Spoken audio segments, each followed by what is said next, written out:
Buenas. Hoy vamos a hablar sobre el NIO ET7, un coche bastante interesante de una marca que puede que no hayáis escuchado, pero que si estáis un poquito atentos es una nueva marca china que se va a dedicar a los coches eléctricos, como otras tantas que están saliendo últimamente, y que, bueno, pues nos trae este ET7 que es bastante interesante. Antes de ir a ver el coche, os recuerdo que tenéis que suscribiros al canal, porque en las próximas semanas vendrán cosillas interesantes, estoy seguro de que os van a interesar mucho, así que no se os olvide, venga, ir a suscribiros ya mismo, porque sí, es que es lo que hay que hacer. Vamos con el coche. Si empezamos por aquí, vemos que es un coche parecido en cuanto a concepto al Lucid Air que ya revisé, y os dejo el vídeo por ahí si queréis verlo. Y que básicamente es una berlina grande, es muy grande, quizá mucho más grande de lo que puede aparentar de primeras, porque por proporciones se trata de un coche bastante ancho también, o sea, es bastante ancho, relativamente bajo, pero no tan bajo, y muy largo. Y es que es un coche que mide 5 metros de largo, es un coche que no lo parece, porque es que parece más pequeñito, pero entre que las ruedas son bastante grandes y que están bastante proporcionadas con el resto del coche, no parece quizá tan grande como un coche de 5 metros. O sea, esto daos cuenta de que es como un clase S o una 8. O sea, esto es un tochaco de coche, esto es un coche enorme. Pero, bueno, pues va por ahí los tiros de todos estos coches eléctricos chinos que quieren ser un poquito de lujo, porque al final en un coche grande tienes un poco más justificado el hecho de que por las baterías sea un coche pesado y quizá no tan ágil. Entonces, pues bueno, pues tiene sentido aquí. Por lo demás, en cuanto a estética, tenemos un coche que quizá va a cosas un poco obvias, vamos a decir. Es un coche que por estética me parece un poquito menos arriesgado que el Lucid del que os hablaba antes, pero que en cuanto a tecnología sí que tiene ese pasito más allá, que es bastante interesante. Pero bueno, en cuanto a estética, pues tenemos el típico morro que se suele hacer con varias entradas y salidas para que con las sombras aquí y los brillos aquí y de aquí para arriba tenemos marcadas diferentes superficies, y de esta forma conseguimos que se haga un poquito menos mazacote, porque en este tipo de coches sin parrilla es muy difícil no hacer que quede demasiada chapa ahí. Entonces esta es de las mejores formas de hacerlo. Es una forma un poco obvia, vamos a decir, pero que funciona. Entonces, si funciona y nadie la está utilizando, pese a ser obvia, yo creo que no hay que darle más vueltas que esto, porque al no estar utilizándola nadie como tal, exactamente así, pues para ellos, se la han agenciado ellos y, oye, pues me parece bien. De todas formas, pese a ser obvia la forma de tratar estas superficies, están muy bien tratadas. O sea, no falta el cariño aquí en las superficies, con este brillo en Z que queda muy bien. El farito aquí súper fino, muy pequeño, que da una sensación de modernidad bastante grande, porque el resto de las ópticas están integradas aquí, como viene siendo típico en este tipo de faritos tan estrechitos y tan afilados. Y bueno, aquí os dejo una foto del coche con estos faros encendidos, pero creo que es una buena idea, porque de esta forma haces aquí una entrada de aire, entre comillas, para que quede un poquito más dinámico el coche, y no es una entrada de aire porque sí, es simplemente el faro real. Así que nos queda una entrada de aire que está muy bien jugada, porque si os dais cuenta, por el volumen del coche, por la tridimensionalidad que tiene, el giro que tiene, aquí vuelve a entrar hacia atrás. Entonces, desde esta vista en concreto queda muy chulo. He escogido esta vista porque me parece que está muy bien tratado esos detalles, me parece que está bien. Y luego, si nos movemos un poquito más al lateral, nos encontramos con un lateral muy limpio, en realidad. O sea, es que tenemos esta línea aquí, que ni siquiera está tan marcada. O sea, tiene un redondeo bastante grande para ese tipo de líneas. Y luego lo que marca el captador de luz aquí, e incluso esta línea teórica que no está ahí, sino que, si os dais cuenta, aquí está el paso de rueda trasero y viene por ahí. Entonces, conectaría de aquí a aquí.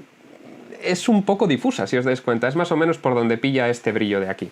Pero no es exactamente ahí. Y nos deja de todas formas, eso sí que está bien separado, una superficie aquí que brilla hacia arriba y una superficie aquí que refleja lo de abajo y, por ejemplo, refleja el horizonte aquí. Así que digamos que es una superficie bastante vertical. Es un tratamiento de superficie relativamente sencillo, pero como os digo, correcto. O sea, aunque sea sencillo, no es que no le hayan dedicado tiempo a esto, porque me parece que está bastante bien buscado y bastante bien rematado. Como es que si os dais cuenta, esta arista aquí, podían haber dejado la arista sin más, pero tiene un biselito que te crea ahí un brillo.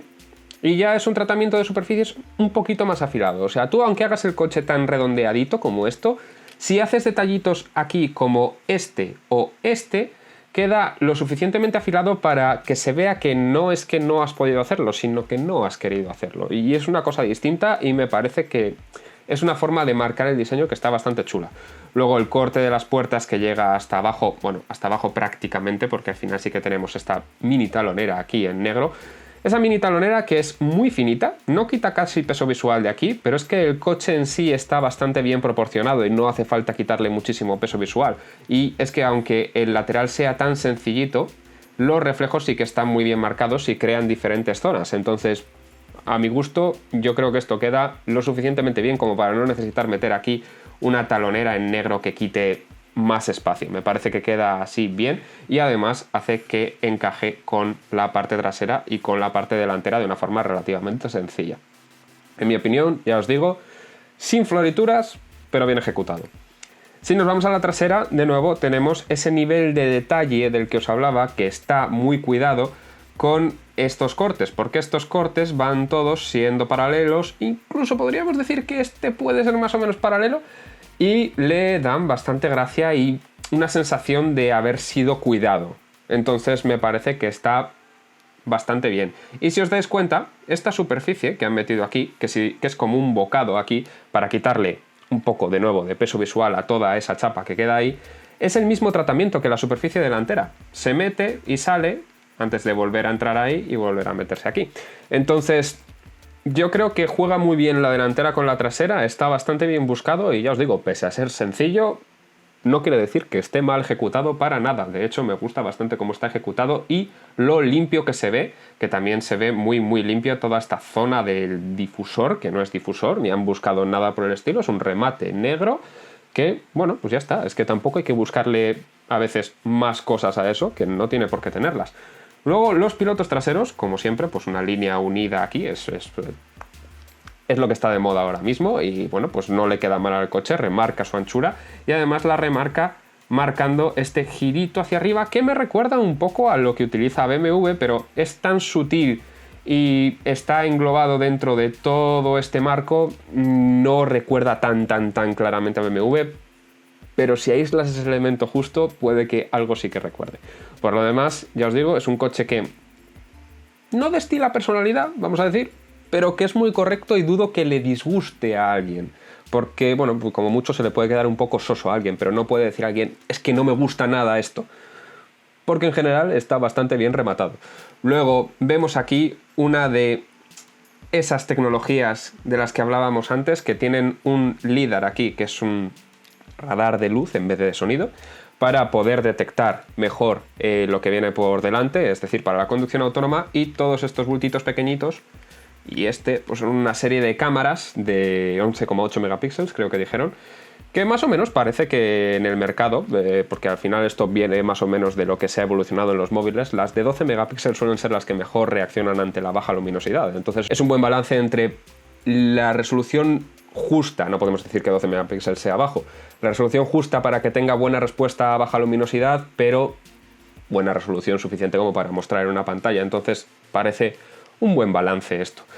Y tiene una caída aquí que, si bien queda bastante cupe porque las tienden hasta atrás del todo, parece que sí que deja bastante espacio aquí atrás y es un poco la tónica de estos coches, ya os digo, de dar bastante espacio, de dar una sensación de lujo, aunque quizá no está tan buscado el lujo como lo que vimos en el Lucid Air. Y si seguimos por la tecnología de las baterías, aquí viene otro punto interesante, porque proponen algo un poquito distinto de lo que se viene viendo en el mercado.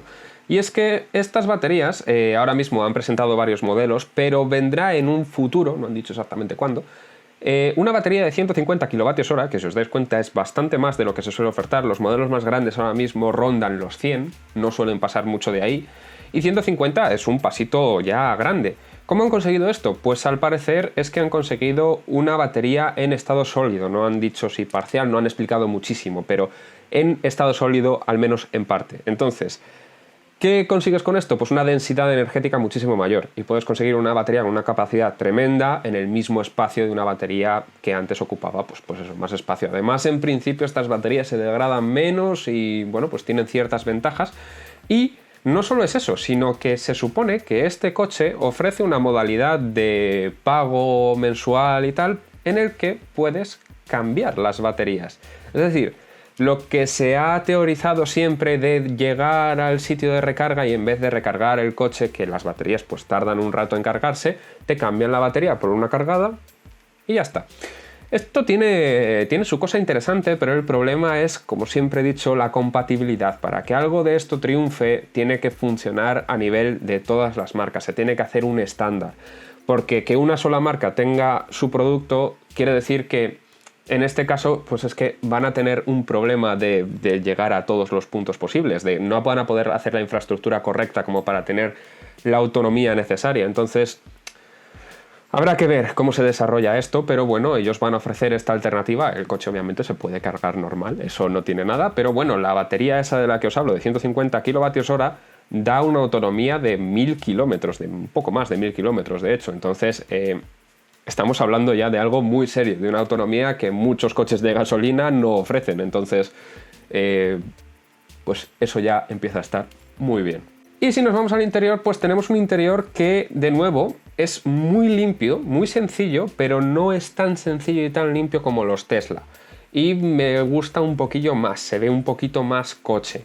Siguen esa tendencia de no hacer ningún tipo de costura vista en ningún lado, que me parece que queda muy limpio, pero quizá no es lo que entendemos por lujo aquí en Europa.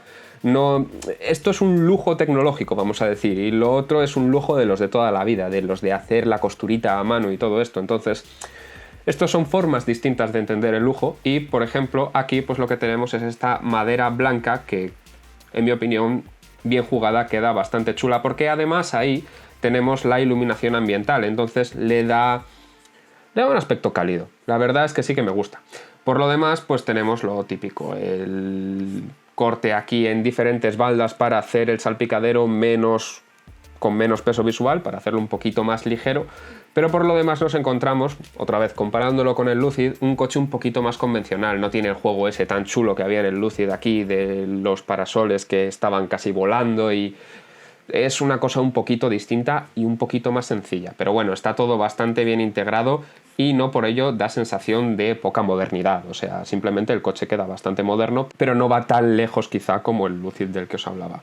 La pantalla aquí gigantesca no podía faltar y tenemos aquí pues también una pantallita para el conductor un poquito más pequeñita, que como os digo está bien que sea pequeña porque así se puede mirar por aquí sin necesidad de que te tape el volante pues media pantalla a lo tonto.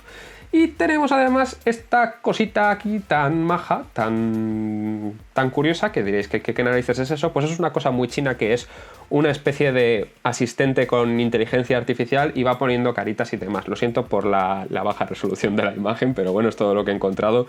Pero es básicamente eso. O sea, es como un monigote ahí que te va haciendo gracietas y ya está, y te va distrayendo básicamente. Pero bueno, suponemos que como esto tiene conducción autónoma, pues tiene sentido, y la cuestión de que puedas hablar con tu coche y que tu coche interaccione contigo, pues bueno, pues puede tener su aquel. Pero bueno, aunque he dicho que el lujo quizá no es tan palpable como en el Lucid, aquí vemos como, pese a eso, sí que tenemos unos asientos traseros que dan muy buena sensación, dan una sensación de muchísima amplitud, y obviamente la condición sin la cual no te dan el carnet de coche eléctrico, que es el hecho de tener cristal absolutamente por todas partes y que se vea una cantidad de aire impresionante. Entonces, en este sentido, pues de nuevo, muy bien. La verdad es lo bueno de hacer plataformas así nuevas, que te permiten jugar con cosas de estas que bueno, te permiten dar mucho más aire al coche y quedan bastante bien, para que nos vamos a engañar. Así que bueno, eso es un poco el resumen del NIO ET7. Me parece que a nivel tecnológico trae cosas muy interesantes esta nueva batería, esta nueva tecnología, que puede dar cosas pues, muy buenas realmente, porque es que si conseguimos más autonomía en el mismo espacio y mismo peso de antes, pues oye, fantástico, es lo que necesitamos.